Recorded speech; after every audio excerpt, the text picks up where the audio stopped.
चलिए आगे बढ़ते हैं। अब आपको जानना चाहिए राजकाज की कुछ खास बातें। दरअसल आईएएस दिनेश कुमार के कमरा बदलने का एक रोचक मामला है। प्रमुख सचिव कृषि हैं दिनेश कुमार। सचिवालय के मुख्य भवन में था दूसरी मंजिल पर उनका कमरा, लेकिन पिछले सप्ताह उनका कमरा बदल दिया गया। वो चले गए पीडब्ल्यूडी के राजेश यादव वाले कमरे में। सचिवालय में चर्चा और अटकलें तो हैं। सवाल ये है कि तो क्या दिनेश कुमार को पीडब्ल्यूडी की कमान मिल रही है, इसीलिए पीडब्ल्यूडी के कमरे में पहले से ही काबिज हो गए हैं? ये सवाल अब लगातार खड़ा हो रहा है। अब राजकाज से जुड़ी हुई खास बातें निकल कर आ रही है और फर्स्ट इंडिया आप तक ये खबरें पहुंचा रहा है। आईएएस दिनेश कुमार के कमरा बदलने का एक रोचक मामला सामने आया है। प्रमुख सचिव कृषि हैं दिनेश कुमार, लेकिन अब उनका कमरा बदल गया है। पहले सचिवालय के मुख्य भवन में दूसरी मंजिल पर उनका कमरा था, लेकिन पिछले सप्ताह की बात करें तो उनका कमरा उन्होंने बदल दिया है। पीडब्ल्यूडी के राजेश यादव वाले वो कमरे में चले गए हैं। अब सचिवालय में खास चर्चाएं चल रही हैं, अटकलों का दौर गर्म है। सवाल ये खड़ा हो रहा है कि दिनेश कुमार को क्या पीडब्ल्यूडी की कमान मिल रही है, और इसीलिए ही पीडब्ल्यूडी के कमरे में क्या वो पहले से ही काबिज हो गए हैं? तो दूसरी तरफ राज्यसभा चुनाव काउंटडाउन भी शुरू हो गया है। सवाल ये खड़ा हो रहा है कि राजस्थान में आखिर कौन होगा कांग्रेस कैंडिडेट। प्रदेश में 4 सीटों पर राज्यसभा चुनाव होने हैं और जानकार सूत्रों के हवाले से खबर मिल रही है। अब कांग्रेस की ओर से भंवर जितेंद्र सिंह का नाम रेस में सामने आ रहा है। प्रदेश से राज्यसभा भेजे जा सकते हैं भंवर जितेंद्र सिंह। आपको बता दें कि राज्यसभा चुनाव काउंटडाउन शुरू हो चुका है। राजस्थान में कांग्रेस कैंडिडेट कौन होगा, इसे लेकर सवाल खड़ा हो रहा है, क्योंकि फिलहाल राजस्थान में कांग्रेस की सरकार है। और अभी अगर हम राज्यसभा सांसदों की बात करें तो चारों बीजेपी के हैं और 4 जुलाई को वो कार्यकाल जो है 6 साल का होता है, वो अभी खत्म हो जाएगा। लेकिन प्रदेश में 4 सीटों पर अब चुनाव होने हैं। जानकार सूत्रों के हवाले से खबर यह है कि कांग्रेस की ओर से भंवर जितेंद्र सिंह का नाम जो है वो रेस में चल रहा है। एक नाम जो सामने निकल कर आया है, वहीं प्रदेश से राज्यसभा भेजे जा सकते हैं भंवर जितेंद्र सिंह।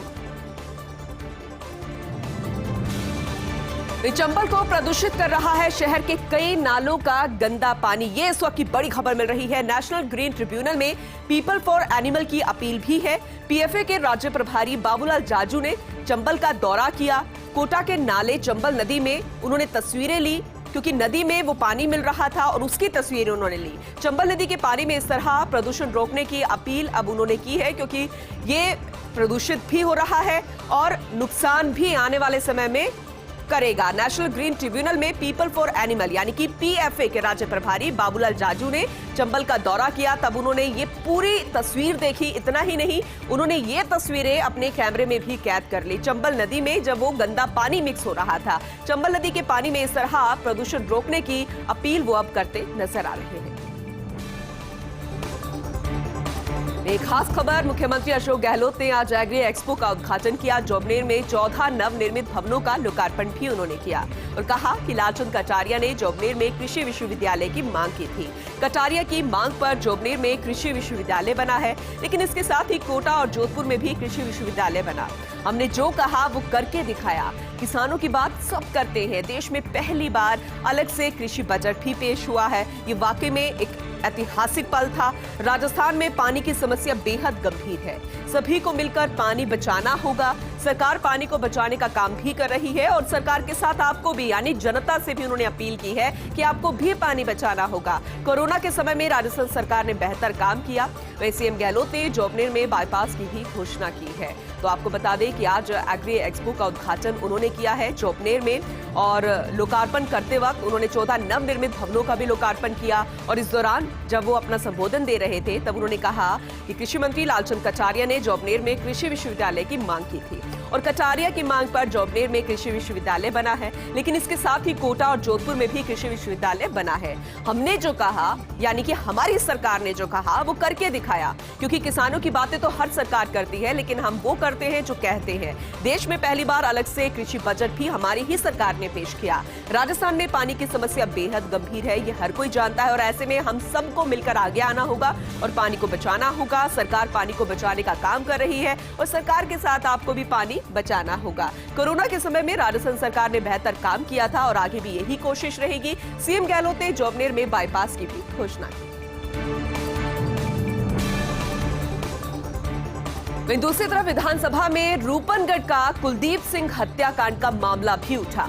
आज विधानसभा में 4 भाजपा सदस्यों ने ये मुद्दा उठाया। अभिनेश महर्षि, राजेंद्र राठौड़ और सुरेश रावत ने ये मुद्दा उठाया।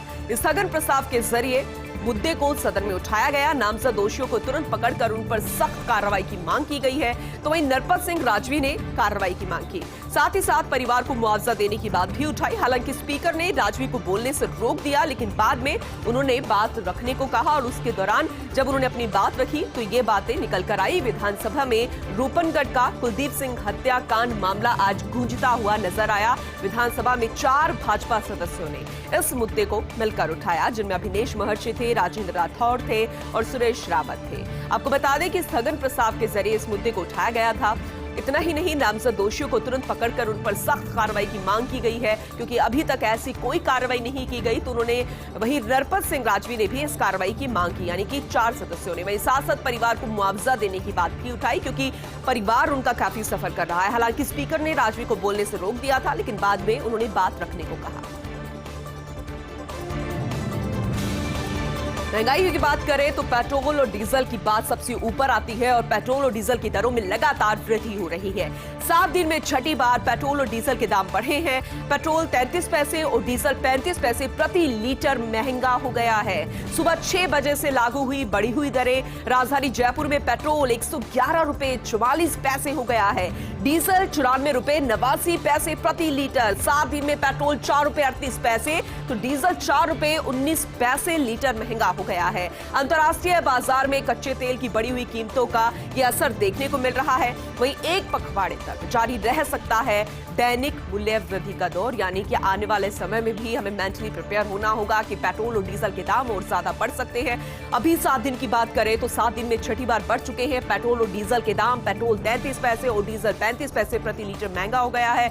सुबह 6 बजे से ये बढ़ी हुई दरें जो है वो लागू हो गई है, यानी कि अगर किसी को जानकारी नहीं है और अगर वो पेट्रोल या डीजल भरवाने जा रहा है और अगर आप जाते हैं तो बढ़ी हुई दरें जो है उस वही कीमत जो है आपको अदा करनी पड़ेगी। आपको बता दें कि राजधानी जयपुर में पेट्रोल अब 111 रुपए 44 पैसे, डीजल 94 रुपए 89 पैसे प्रति लीटर हो गया है।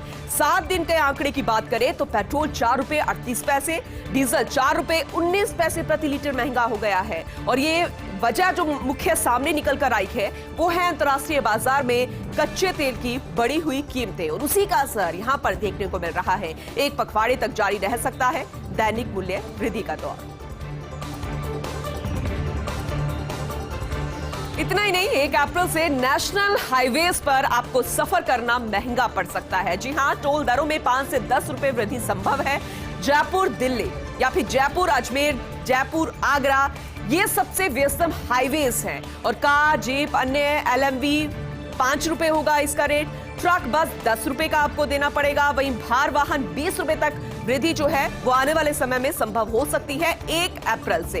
वहीं मोर्च से प्रस्ताव मंजूर होने के बाद ये टोल दरें जो हैं वो बढ़ जाएंगी। प्रदेश में कुल 92 नेशनल हाईवेज के टोल प्लाजा हैं। अप्रैल से दिल्ली मुंबई एक्सप्रेस वे पर दिल्ली से दौसा तक ही यातायात शुरू होगा और ऐसे में टोल प्लाजाओं की संख्या में भी वृद्धि होगी, यानी कि अब बाय रोड सफर करते हैं तो अब आपको महंगा टोल जो है वो देना पड़ेगा। 1 अप्रैल से नेशनल हाईवेज पर यह सफर जो है वो महंगा हो जाएगा। ये इस वक्त की बड़ी खबर मिल रही है।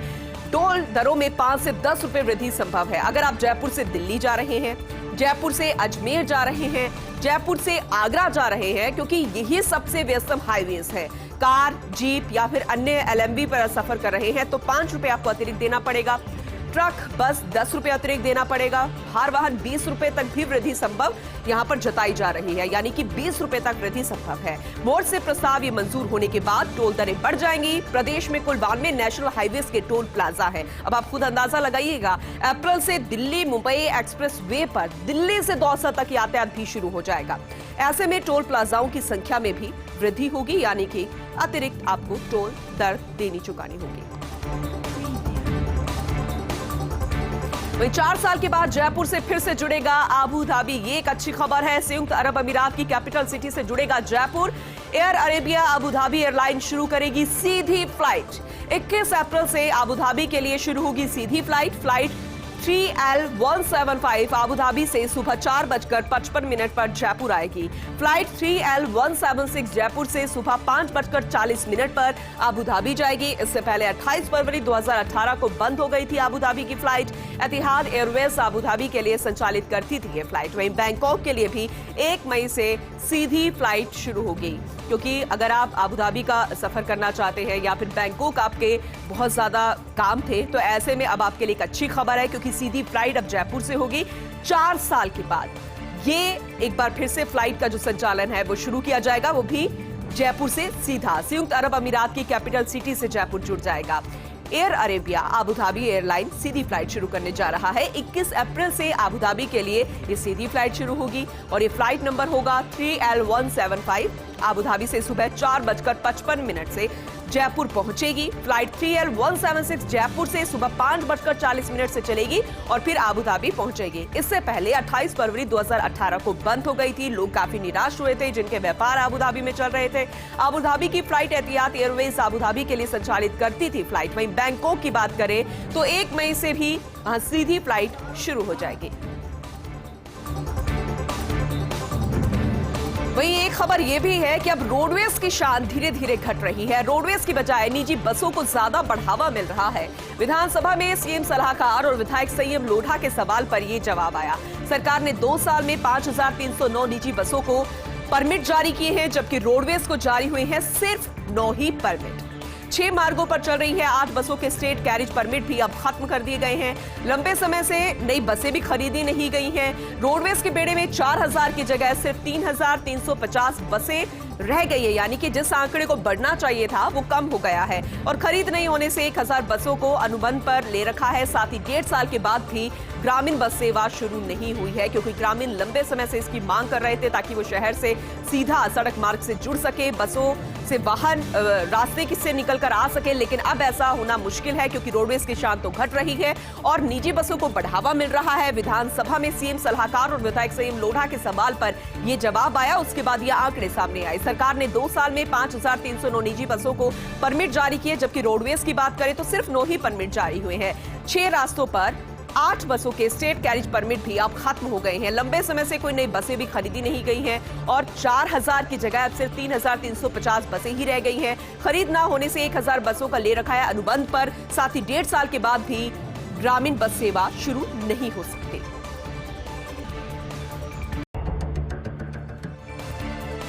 ब्रेक के बाद आपका एक बार फिर से स्वागत है और अब आपको फर्स्ट इंडिया आगाह कर रहा है कि अब भीषण गर्मी के लिए आप तैयार हो जाइए, क्योंकि रविवार को 7 जिलों में दिन का तापमान 40 डिग्री के पार रहने वाला है। जयपुर मौसम केंद्र ने अनुमान जताया है और अगले 2 दिन में 3 डिग्री तक ये पारा बढ़ सकता है, जिनमें बीकानेर, जैसलमेर, जोधपुर, बाड़मेर में लू चलने के आसार है। ऐसे में बहुत ज्यादा जरूरत हो तभी आप घर से बाहर निकलिए, क्योंकि 40 डिग्री से पार तापमान पहुंचने वाला है और अगर आप बाहर निकलेंगे तो आपके लिए मुसीबत भरा ये दिन साबित हो सकता है।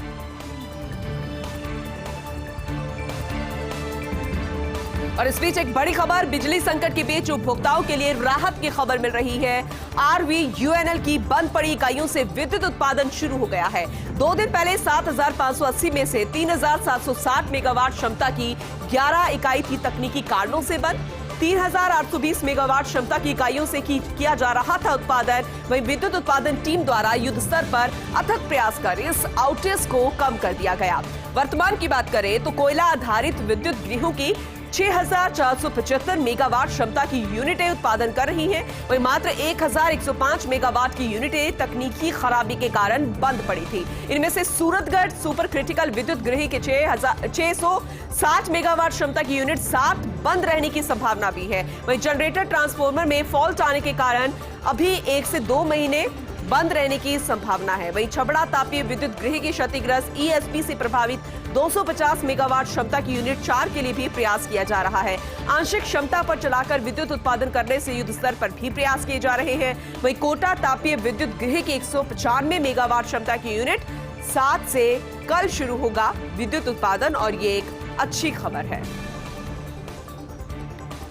तो 3820 मेगावाट क्षमता की इकाइयों का उत्पादन यहां पर किया जा रहा था और कुछ इकाइयां जो थी वो लगातार बंद पड़ी थी, लेकिन अब अथक प्रयास किया जा रहा है, पूरी कोशिश की जा रही है कि उसे एक बार फिर से शुरू किया जाए, क्योंकि बिजली संकट लगातार बना हुआ था और गर्मी जो है वो लगातार बढ़ रही है। लेकिन अब एक अच्छी खबर उपभोक्ताओं के लिए सामने आ रही है कि आरवीयूएनएल के लिए बंद पड़ी इकाइयों से विद्युत उत्पादन बहुत जल्द शुरू कर दिया जाएगा।